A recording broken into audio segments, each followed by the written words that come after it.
Here we are, Theology Thursdays. I'm Jonathan Williams. I'm the lead pastor at Forefront Church. And Sarah New is with me, the executive director of Forefront Church. Today we're going to talk about abortion. Yes. We're going to talk about, we actually did a post. We recently put out a post about, 10 days ago on just a different way to, we talked a little bit about some of the stats and what the government is doing to work to be more pro-life. And we had a huge reaction. We ended up, we ended up getting thousands of likes and a bunch of comments, a lot of messages. So we obviously hit on something. And so Sarah and I felt like, well, let's talk about today a little bit more today. And so I'll start just by talking about the Bible, talking about the scriptural references for and against abortion. And Sarah, what's interesting is that more often than not, references God ordaining abortion.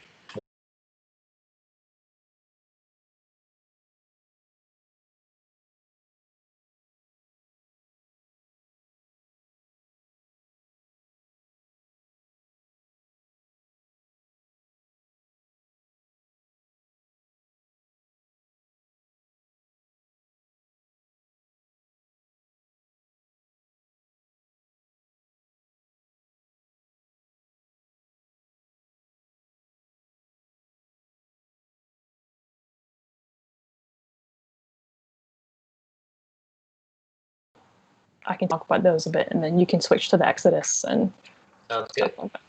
Okay, we're back. Hey, everybody. So sorry about the interruption. We're going to go back and talk about the biblical argument for and against a few pro-life scriptures.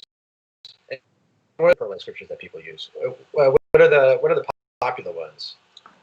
Yeah, I think it's like Psalm 131, was it 139? You know, you have made me in my mother's womb before I came out. You had plans. Oh, like Jeremiah, like I have plans to prosper you. I don't know, stuff like that. I should probably know that a little better. So those tend to be what is quoted when talking about why, there's a soul. Oh yeah, for you knit me together in my mother's womb, I created my inmost being.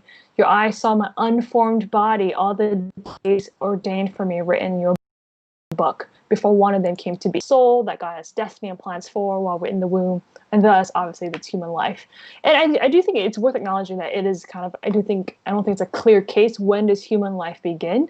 The Bible doesn't say like it begins at day 48, or even science, it sort of is a bit of a contested thing because it depends on viability and stuff like that. So I do think it is a mystery.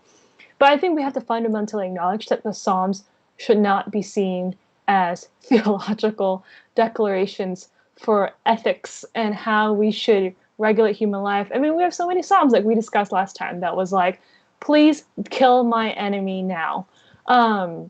We don't take those Psalms as like, okay, now we have license to murder or license to like seek bloodthirsty revenge upon our enemies, because the Psalms are predominantly prayers. There are human expressions. There are beautiful poetry that tap into our emotions, that are ways in which we talk to God, not so much like God talking to us. Do you want to talk about instances in the Bible, Jonathan, where it's a bit more like God sending law and Torah to us? Yeah, I mean, you bring up a good point. Like, the Psalms aren't these theological declarations by any stretch. And there are some godly declarations around abortion in Scripture, which none of us are going to love. They're awful. So in the Torah, and Israel is becoming a nation, and so God says, "Hey, I want you to follow these laws." And there's one law that says, "Hey, if you accidentally abort your child, no one needs to pay restitution for that, except the husband. The husband does need to pay restitution, whatever that means." Is that the one in that's the Exodus one, right? That's Exodus, yeah. But in the rest, I think the key part is the restitution there is property damages. It's property damage. It's not like the restitution that you would pay if you murder someone. It's not like, it's like you owe some money now to the husband or something. Exactly. It's a property damage, and that's a big piece. yeah, and then you have Numbers, and Numbers says if a woman is caught in adultery, then you have every right to abort that child. And then there is Deuteronomy, which says, then we are going to curse the child in your womb, and your child will be aborted, basically. Really, really like kind of awful stuff when it comes down to it. And then you have like all these times where God ordains like this extreme violence. In Second Kings, there's a prophet Elisha, and Elisha basically says like, we're going to go forth and you're going to cut the womb, the fetuses out of women's stomachs, and we're going to slaughter everybody. It's really just terrible stuff. So again, like if we are going to talk about theological declarations for or against, these are scriptural declarations about what God thinks at a certain time and in a certain place in our history about abortion, or what they attributed God to think. So I would say there's more if we're going to take scripture that way, literally, then there's more argument for abortions and for violent abortion than there is for being pro-life. But that's crazy. So yeah, I mean, where do you stand on not only the issue, but in terms of your journey, your Christ, and the idea of being pro-choice, being pro-life, whatever the case may be. Great traffic. I know. Noise in the background. I just have the sound of our squeaky restroom door opening and closing. Yeah, but I think we have some people in the comments. Feel free to just comment as to like your questions around this topic. It's definitely a bit of a tricky one and a tough one, but also a really important one to kind of get some really clear like theological stances on it, because this is a lot about how people vote. Tends to be on this issue. It tends to be seen as a Christian issue, especially. It's somehow we've become known for this, but not necessarily as well. It's been the case that Christianity has been associated with an anti-choice, pro-life position historically, actually. And Jonathan will talk a bit about this. Even the Southern Baptist Convention was like pretty like chill with the idea that women had the right to choose abortion.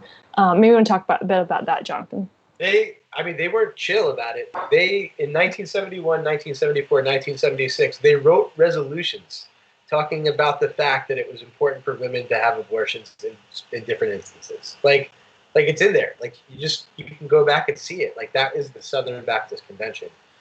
But like the interesting thing was, research-wise, when I was really reading about why this came to be such a hot button issue, a lot of it came out of desegregation. Have you heard about this at all? Is it Randall something at Columbia has written a bit about this? Yeah, Dr. Randall Baumler. Yeah. No, it's so Baumler. I read some of his book. Lisa Sharon Harper talks about this. A few others, but yeah, the idea that when schools were desegregated, basically they started all these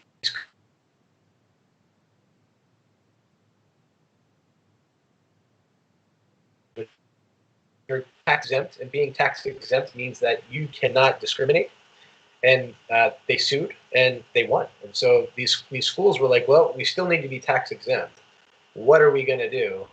And there was a guy, and I wrote his name down. His name is Paul Weyrich. Paul Weyrich in 1978 said, I have an idea. We can start to focus in on this issue of abortion. At that point, early terminated were going up gradually. And Paul Weyrich said, hey, we can still keep tax-exempt status, but find another way to segregate ourselves from the rest of the communities of color in America. And so, yeah, that kind of forms the moral majority, and Ronald Reagan gets elected as president, and the rest is history. It's a little ridiculous, to be honest. And I think it's fascinating, like absolutely fascinating, that we have put all of our eggs, well, most of our religious Christian eggs, in this basket of abortion, like of being pro-birth, like when it's more historical than scriptural at this point. I don't know. What are your thoughts? Yeah, I mean, I think I can talk a bit personally here. When I was first exposed to sort of the real debates around abortion, it was when my parents sent me to a Christian camp, Summit Christian Ministries. It's in Colorado Springs. The rest is history. Like, it was supposed to train people to head into colleges to prepare for the battles of worldviews. So it was a quick training on like why evolution was like wrong, why secular humanism and moral relativism was like illogical fundamentally. A nice little bonus segment on climate change and why we should be skeptical of like the scientific claims there, and because like something about follow the money, and a huge section on abortion. So I remember they would give us out these like plastic fetuses, toy fetuses that show like at 4 weeks it looks like this, at 8 weeks it looks like this, and you're supposed to like take one home as a souvenir. And then it was as an example for some social activities that you could do. One was get a tour focused on the family. Another social activity you could do was go on a hike. And the third one, that was actually mandated, was to picket an abortion clinic. So we all had to create signs. And then it was like, okay, now that we've clearly shown why this is murder, we need to like take a stand again. So they bust us out to his abortion clinic. And it's definitely one of the things I'm most like probably ashamed of doing. I think the sign I chose to write was like, think about it, ... which definitely was the most innocuous sign, but like it wasn't like you're committing murder, but it was also definitely the most like presumptive sign to assume that people have now thought about it and spent months agonizing over this particular decision. But it was a very, very kind of blinded view in which the woman was just like a vessel for this life, and you're just focused on the question of what was going on with the fetus. And it took me years to kind of think about like, I've never really thought about the perspective of women who do have abortions, like what motivates them, where are they coming from, and just realize how much, like, I was just looking at some statistics. 49% of abortion patients live below the federal poverty line, and it's disproportionately also Black and brown women who are poor who seek out these abortions. A lot of them are not. The stereotype tends to be like single women who like just don't want to settle down and they're just trying to like abort so they don't have kids. But many women who get abortion are married. They already have kids. They love kids.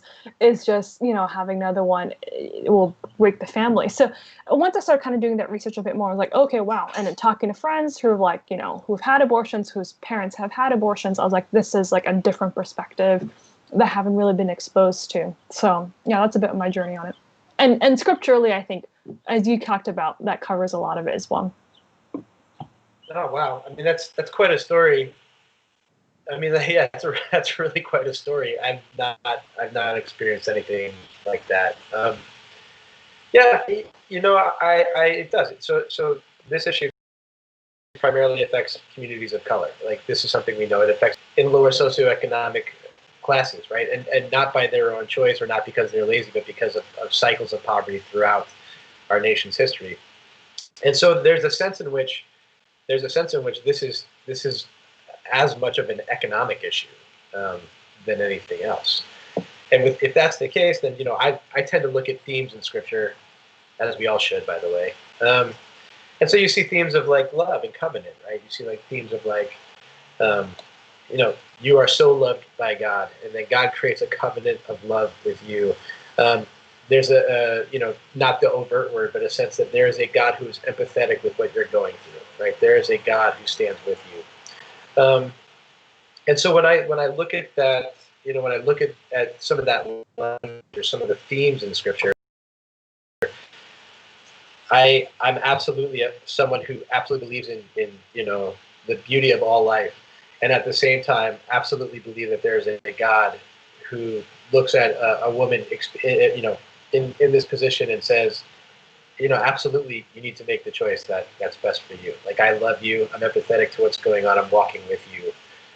And so I think it's both. Like, I think I am pro-life and then I am pro-choice. And I think there's a God who honors those things based on the themes I see in Scripture. I feel like for people to read our Scriptures and then to be like, I'm going to be pro-birth, I'm like solely focused on abortion. I don't know. It's like watching The Wizard of Oz or something, and then somebody's like, "What was The Wizard of Oz about?" And you're like, "Oh, it's about apples."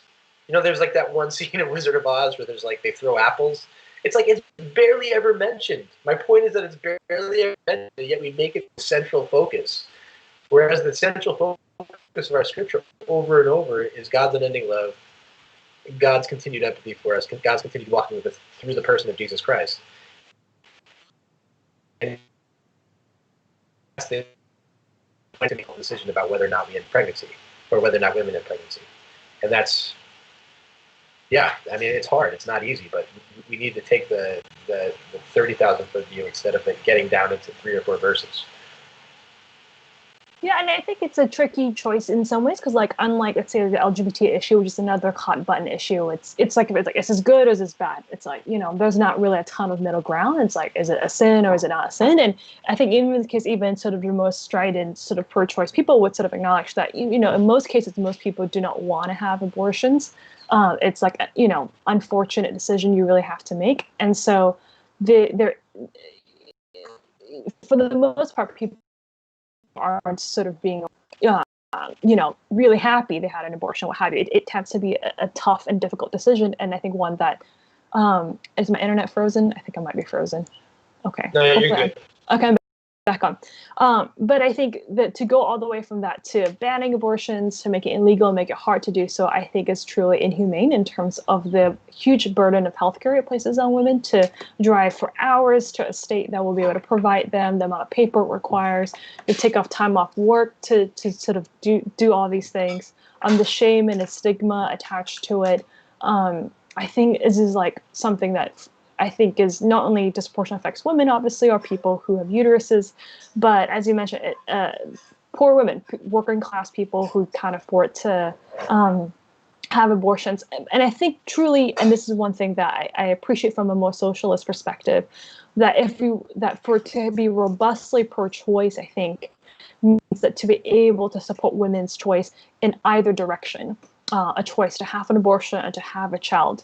And I think Beatrice has a comment here that, you know, some pro-life or anti-choice advocates say that abortion is a form of eugenics targeting BIPOC babies, and which I think I've heard before, like this is a genocide against poor kids, what have you. And I can understand the logic, like I'm familiar with the logic. And I think it just really goes to show that I think in part of advocating for a pro-choice ethic means advocating for women and families to have the circumstances by which they can choose to have a kid if they want to, whether that's money, childcare, support, you know, from the state or family. So I do think that is sort of sometimes under-neglected part of the conversation. Yeah, I think that's well said. And I think when I talk about themes of Scripture and themes being an unending love of God through Jesus Christ, it means that we are supported in what we choose, right? So if we choose not to go through with that, supported. If we choose it, it's supported. And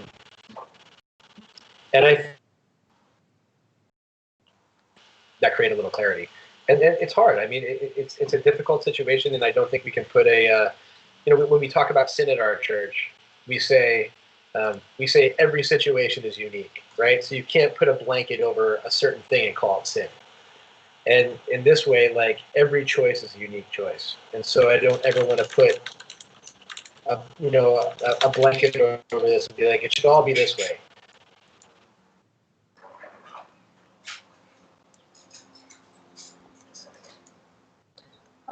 My video is frozen.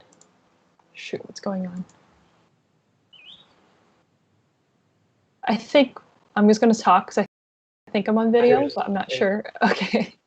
Yeah, go ahead. I don't know if it's my fault in this case.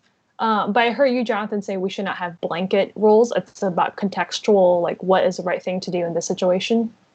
Yeah, being pro-choice means being, you know, every human being has the right to have this, not only make this decision, but to be supported in this decision. Yes. And know that there's the unwavering love of God in this decision, right? To make a blanket statement and say that we should only do this is blatant disregard for the humanity of all. Totally. Yep. Agreed. I'm going to limit my talking because I think my internet is freezing. But I think both of our internets are not cooperating today, so we could go ahead and end this.